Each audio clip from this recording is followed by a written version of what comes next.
Patrick. This is Brian, and we have a very special guest for you tonight. Tonight we have a game designer named Cory Goff. Thank you very much for showing up.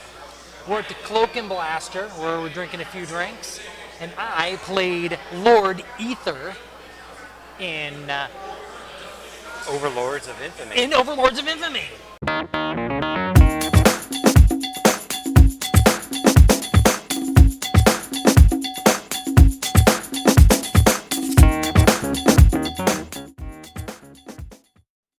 So, Brian is going to tell us all about Overlords of Infamy. Overlords of Infamy, yes. It's a 2 to 4 player game. It's set in a fantasy genre in which each of the players are a vile overlord, and they all have special abilities and an affinity for collecting certain kinds of resources. Basically, mechanic-wise, it's kind of like a worker placement game, and there's a couple of other tile placement is also a factor in there. Action points are a factor, and also secret goals or secret objectives. At the end of the game, it's kind of like a point salad. You get some points for how many leftover resources you have. You get points for how many of the secret objective cards or plots that you complete, and all the victory points are called misery points, which is kind of cool because you're all infamous overlords. And also, if you have any like relics, you get some additional misery points for those as well. Over the course of the game, it takes place depending on the number of players.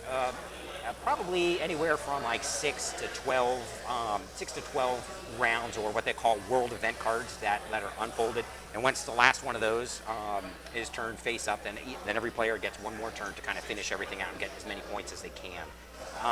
However, what determines when you flip over one of those world events is there's a separate time track called the World Tension Meter.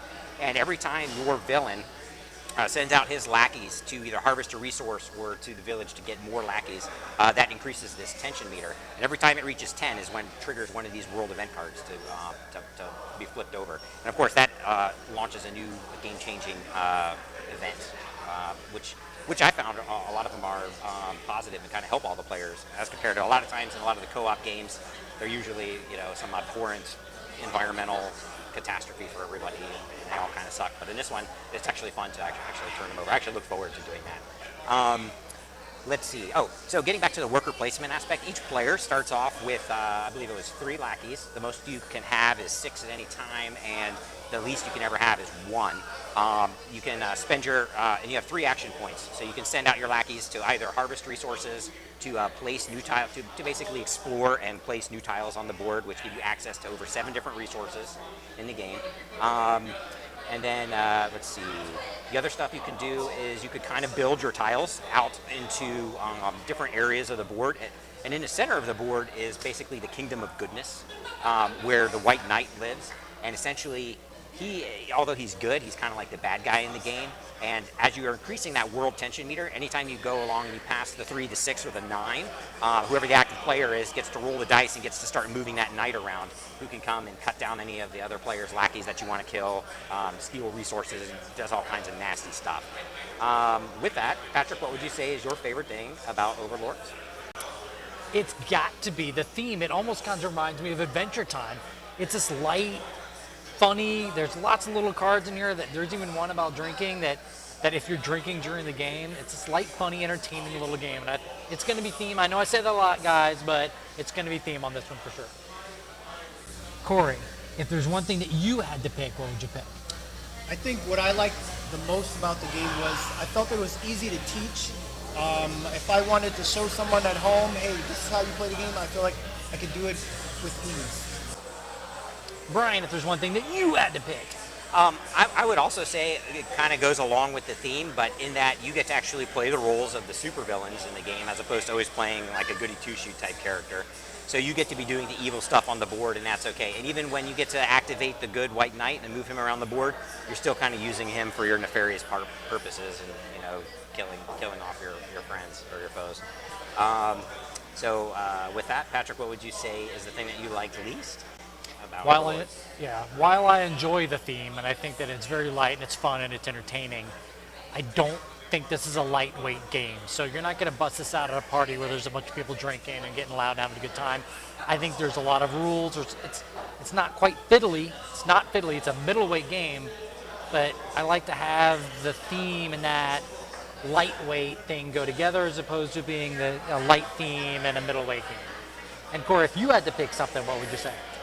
The White Knight, I didn't really like the ability to be able to travel in regions of the board where there aren't any other players in that area.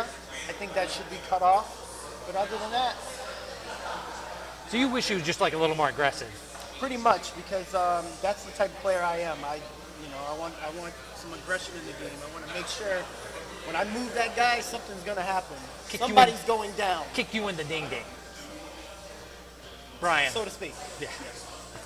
The thing that I like least about Overlords of Infamy, I have to say, well, the theme is great in and of itself, and same with the mechanics. They seem to work really well for the worker placement style of the game, and that works great by itself. The marrying of the two, or the synergy that sometimes we look for, I don't necessarily think that the mechanics married to the theme all that synergistically, but. It could have been skinned something different, but it wasn't terrible. No. I mean, it's fun. It's different. So I think in all regards, it's a pretty cool game. It's pretty fun. So again, Overlords of Infamy is coming to Kickstarter very soon. So make sure you jump over there and back for your copy or two. I'm Patrick. That's Brian. This is game designer Cory Goff. Thank you very much for watching. Just got played. So I was Lord of Ether. So I guess art imitates life. You have some ether in your car, don't you? Yeah, but that's only for first dates, really. Does it still go by ether, or is that chloroform? It's the this isn't spelled right. Why did they spell this wrong? It's supposed to be spelled. It's not spelled right. It's not ether. Corey, smell this. What am I smelling? Don't smell it, Corey. I fell for that once. Do not smell that. What kind of production is this?